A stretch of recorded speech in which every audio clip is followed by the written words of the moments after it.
जय श्री कृष्ण। अगले तास में आपने इकाई नंबर 6 भरत देखी, जिसका प्रकार है एकांकी और जिसके लेखक है राजा लक्ष्मण सिंह। कालिदास द्वारा लिखित मूल नाटक अभिज्ञान शाकुंतलम का हिंदी में अनुवाद राजा लक्ष्मण सिंह ने किया था। प्रस्तुत पाठ उसी नाटक का एक अंश है। बच्चों, अगले तास में आपने इस इकाई को थोड़ा बहुत जाना, जिसमें आपने देखा कि पात्र बालक भरत, तपस्विनी पहली, राजा दुष्यंत, तपस्विनी दूसरी। प्रस्तुत एकांकी में सर्वदमन के बारे में बहुत सारी जानकारियाँ मौजूद है, लेकिन सर्वदमन वह किसका पुत्र है? राजा दुष्यंत और शकुंतला का। तो शकुंतला और राजा दुष्यंत कौन है, इस बात का ज्ञान होना आपको बहुत ही आवश्यक है बच्चों। राजा दुष्यंत वह पूर्ववंश के प्रवर्तक राजा थे और शकुंतला वो मेनका नामक अप्सरा की पुत्री थी। ऋषि कण्व के आश्रम में एक बार जब दुष्यंत राजा पहुंचे, तब शकुंतला को देखकर वह उसे पसंद करने लगते हैं और दोनों गंधर्व विवाह कर लेते हैं। इस बात की जानकारी ऋषि कण्व को नहीं होती, क्योंकि वो समय आश्रम में नहीं होते। यहाँ कुछ दिन बिताने के बाद दुष्यंत राजकाज का काम करने के लिए वापस अपने राज्य लौट जाते हैं और शकुंतला से वादा करते हैं कि वह शकुंतला को वहाँ अवश्य बुलाएंगे। कुछ बीत जाने के बाद भी शकुंतला को दुष्यंत नहीं बुलाते। यह शकुंतला दुष्यंत के विचारों में है कि उसी समय दुर्वासा मुनि ऋषि कण्व से मिलने के लिए आश्रम में आते हैं। शकुंतला को खोए हुए विचारों में देखकर और अपना अपमान जानकर दुर्वासा मुनि शकुंतला को शाप देते हैं कि इस समय तू जिस भी व्यक्ति को याद करी है वह तुझे भूल जाएगा।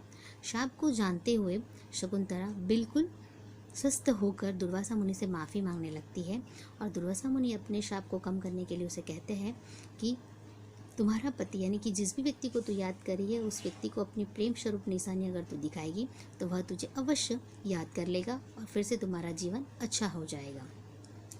इस बात को पीते हुए बहुत दिन बीत गए और जब ऋषि कण्व आश्रम में वापस आए तब उन्होंने जाना कि शकुंतला और दुष्यंत ने गंधर्व विवाह कर लिया है। इसीलिए वह शकुंतला को गौतमी के साथ अपने राज्य यानी कि दुष्यंत के राज्य भेजते हैं। वहाँ राजा दुष्यंत है, वह शकुंतला को पहचानने से इनकार कर देता है और शकुंतला की माता मेनका शकुंतला को मरीचि ऋषि के आश्रम में भेज देती है। वहीं छोटे से बालक का जन्म होता है, जो बालक है सर्वदमन। बिल्कुल सही, वही सर्वदमन जिसकी एकांकी हम पढ़ने वाले हैं, और वही सर्वदमन आगे जाकर भरत का रूप धारण करता है, यानी भरत राजा बनता है और जिसका पराक्रम और जिसकी वीरता के बल पर हमारे देश का नाम भारत रखा गया है। तो बच्चों, जहाँ तक हमने एकांकी पढ़ी है उस बात को हम फिर से एक बार पुनरावर्तित कर लें। राजा दुष्यंत वो पेड़ की ओर से देख रहे हैं कि दो तपस्विनियाँ एक छोटे से बालक को रोक रही है कि वह सीनी के बच्चे को ना छेड़े। वह सीनी के बच्चे को घसीटते हुए ले जा रहा है। कौन? सर्वदमन। और वह उसके मुंह खोलकर उसके दांत गिनना चाहता है। दो तपस्विनियाँ उसे मना कर रही है और उसे कह रही है कि ए हठीले बालक, हम तो इन पशुओं को आश्रम में अपने बाल बच्चों के समान रखती है। तेरा तो साहस बढ़ता जा रहा है। तेरा नाम जो सर्वदमन रखा है, यानी सबका दमन करने वाला, वह बिल्कुल ही ठीक है। तो हमारी बात ही नहीं सुन रहा है। दुष्यंत यह सारी बातें सुन रहा है और स्वयं से यह बात कहते हुए कि कितना सुंदर यह बालक है, पता नहीं क्यों इसके ऊपर मेरा स्नेह उमड़ा सा जा रहा है। दूसरी तपस्विनी उसे कहती है, उसे समझाती है, किसे? सर्वदमन को, कि जो तू इस बच्चे को न छोड़ देगा तो सीनी तुझ पर दौड़ेगी। लेकिन देखिए, सर्वदमन को तो इस बात का भी डर नहीं है। वह मुंह चढ़ाकर कहता है कि मुझे उसका जरा भी डर नहीं है। दुष्यंत आश्चर्य से, यह बालक अवश्य किसी तेजस्वी वीर का पुत्र है। दुष्यंत यह आश्चर्य से सोचता है कि इसका अगर इतना साहस है, इतनी छोटी अवस्था में अगर यह सीनी के बच्चे के दांत गिनना चाह रहा है, उसे घसीट रहा है, तो पता नहीं किस तेजस्वी वीर का यह पुत्र होगा। और इसका मुख तो देखो, अग्नि के समान दमक रहा है। पहली तपस्विनी, हे प्यारे बालक, पहली तपस्विनी सर्वदमन से कहती है कि हे बालक, सिंह के बच्चे को तो छोड़ दे, मैं तुझे खिलौना दूंगी। बालक है इसलिए पहली तपस्विनी उसे खिलौना देने की लालच दे रही है। बालक बिल्कुल हाथ पसारते हुए कह रहा है कि लाओ, पहले मुझे खिलौना दो, लाओ, कहाँ है? दुष्यंत दूर से इस बालक की हथेली को देख रहा है कि वह किस प्रकार से पहली तपस्विनी से बात कर रहा है, और इस बात को देखते हुए वह सोचता है कि इसके हाथ में तो चक्रवर्तियों के लक्षण है, मानो कि चक्रवर्ती राजा मतलब कि समुद्र तक की धरती पर विजय प्राप्त करने वाला इंसान, वैसी रेखा इसके हाथों में दिखाई दे रही है। इसकी उंगलियों में तो देखो कैसा अद्भुत जाल है, मानो किसी वीर पुत्र का शौर्य इसमें दमक रहा हो। और हथेली की शोभा तो प्रातः कमल को भी लज्जित कर रही है। इतनी सुंदर इसकी हथेली की शोभा है। जिस प्रकार प्रातः काल को देखकर हमारा मन बिल्कुल खुश हो जाता है, उस कमल को देखकर, कमल किस प्रकार खिलता है, उसका सौंदर्य, उसकी नज़ाकत को देखकर हमारा मन बहुत ही सुकून महसूस करता है, वैसी उसकी बिल्कुल निर्दोष, सुस्वच्छ और बिल्कुल नरम जैसी हथेली को देखकर राजा दुष्यंत के मुख से ये सारी बातें निकाल आती हैं। दूसरी तपस्विनी, हे सखी सुव्रता, यानी दूसरी तपस्विनी पहली तपस्विनी से कहती है, मतलब पहली तपस्विनी का नाम है सुव्रता, यह बिल्कुल बातों से न मानेगा। तू जा, कुटिया में से ऋषि कुमार के खेलने के लिए मिट्टी का मोर रखा है, उसे तू लेकर आ। पहली तपस्विनी कहती है कि मैं अभी इसे लिए आती हूँ, मतलब पहली तपस्विनी उस मिट्टी के मोर को लेने के लिए गई है।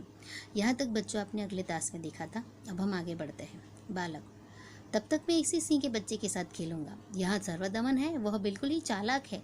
वह कह रहा है कि पहले मुझे खिलौना दो, तब तक मैं सिंह के बच्चे के साथ ही खेलूंगा। यह कहकर तपस्विनी की ओर देखकर हंसता है, मतलब तपस्विनी को वह चिढ़ाते हुए कहता है कि पहले खिलौना लेकर आओ, फिर ही मैं इस सिंह के बच्चे को छोड़ूंगा। दुष्यंत आप ही मन में सोचते हैं कि इस सुंदर बालक से खेलने को पता नहीं मेरा मन क्यों ललचाता है। आह भरकर धन्य है वे मनुष्य जो अपने पुत्रों को गोद में लेकर उनके अंग की धूलि से अपनी गोद मैली करते हैं और पुत्रों के मुख अकारण हंसी से खुलकर उज्जवल दांतों की शोभा दिखाते हैं और तुतले वचन बोलते हैं। यह दुष्यंत की जो बातें हैं वो एक पिता होने की बातें महसूस कराती हैं कि वो मनुष्य कितने धन्य होते होंगे, क्योंकि उस बालक को देखकर दुष्यंत का मन ललचा रहा है।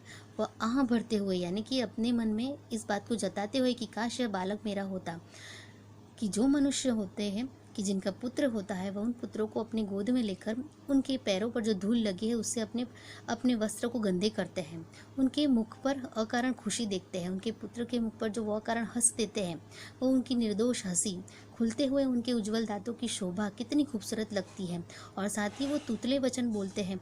तो ऐसे सुंदर और ऐसे नज़ाकत वाले बच्चों को प्राप्त करते हुए जो पिता खुशी महसूस करते हैं, वैसी खुशी यहाँ दुष्यंत को सर्वदमन को देखकर हो रही है। मतलब कि सर्वदमन को वह अपना पुत्र समझ रहा है। दूसरी तपस्विनी, क्यों रे ढीठ, तू मेरी बात कान नहीं धरता। दूसरी तपस्विनी उसे फिर से समझा रही है और इस बार वह कड़क शब्दों में कह रही, क्यों रे ढीठ, यानी कि बिल्कुल भी जो बात को कान नहीं धरता, तो मेरी बात को सुन नहीं रहा है। इतनी बार तुझे कह रही हूँ फिर भी। इधर उधर देखकर, कोई ऋषि कुमार यहाँ है? वह सोचती है कि यहाँ ज़रूर कोई होना चाहिए, इसलिए वह, यानी कि उसे पता है कि यहाँ अड़ोस पड़ोस में या फिर इधर उधर पेड़ के पीछे कोई राजा या फिर कोई इंसान या फिर कोई ऋषि कुमार ज़रूर है, इसलिए वह कहती है कि कोई ऋषि कुमार यहाँ है। दुष्यंत को देखकर, हे महात्मा, वहाँ उन्होंने दुष्यंत को देखा इसलिए उन्होंने कहा कि कोई ऋषि कुमार है यहाँ। हे महात्मा, तुम ही आओ और कृपा करके इस बलि बालक के हाथ से सिंह के बच्चे को छुड़ाओ। वह क्या उससे बारंबार उसे कह रही है कि तुम ही यहाँ आओ, हे महात्मा, हे महान आत्मा, तुम यहाँ आओ, और हे महात्मा यानी कि महान आत्मा, तुम नहीं बल्कि आप, हम किसी बड़े इंसान के लिए आप शब्द का उपयोग करते हैं। आप यहाँ आओ और इस बच्चे को समझाओ, इस बलि बालक के हाथ से सिंह के बच्चे को छुड़ाओ, शायद आपकी बात ये मान ले। दुष्यंत, अच्छा। बालक के पास जाकर और हंसकर वह सर्वदमन के पास जाता है और हंसकर कहते हैं, हे ऋषि कुमार, तुमने तपोवन के विरुद्ध यह आचरण क्यों सीखा है? वह क्या कहते हैं कि हे ऋषि कुमार, तपोवन में तो पशु पक्षियों को बच्चों के समान रखा जाता है, तो तू क्यों इस प्रकार इनके साथ ऐसा आचरण कर रहा है जिससे तुम्हारे कुल की लाज जाती है? तुम्हारा कुल तो बहुत ही उज्जवल होगा, फिर भी तू यह कार्य क्यों कर रहा है? यह तो कोई अच्छी बात नहीं है। बच्चे ने सिंह के बच्चे को छोड़ दिया। दुष्यंत की बात सुनकर ही तुरंत ही सर्वदमन ने उस सिंह के बच्चे को छोड़ दिया। दूसरी तपस्विनी, हे बड़भागी, यह ऋषि कुमार नहीं है।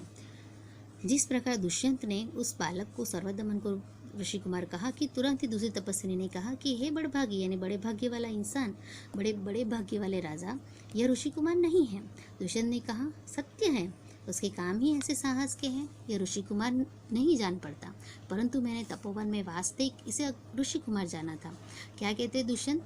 बिल्कुल सत्य है। जिस प्रकार से यह शौर्य दिखा रहा है, अपनी पराक्रम गाथा दिखा रहा है, इसे देखकर तो नहीं लगता कि ये ऋषि कुमार हो सकता है। उसके साहस को भी नहीं देखकर ऐसा लगता है कि यह ऋषि कुमार हो सकता है, लेकिन यह तपोवन में है इसलिए मैंने जाना कि शायद यह ऋषि पुत्र हो सकता है।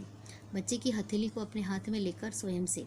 कब से दुष्यंत इस बच्चे को उठाना चाहते थे, उसे प्रेम करना चाहते थे, और जब दुष्यंत उसके सामने आए तब सर्वदमन की हथेली को अपने हाथ में लेकर वह स्वयं से कहते हैं, आहा, जब इसका हाथ छूने से मुझे इतना सुख हुआ है तो जिस बड़भागी का यह बेटा है उसे कितना हर्ष होता होगा।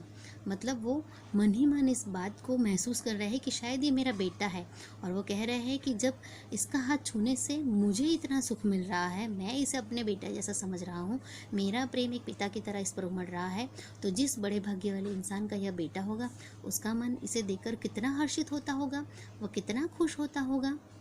बस बच्चों, आज की इकाई हम यहीं तक पढ़ेंगे, अगला भाग हम अगले तास में देखेंगे। अस्तु।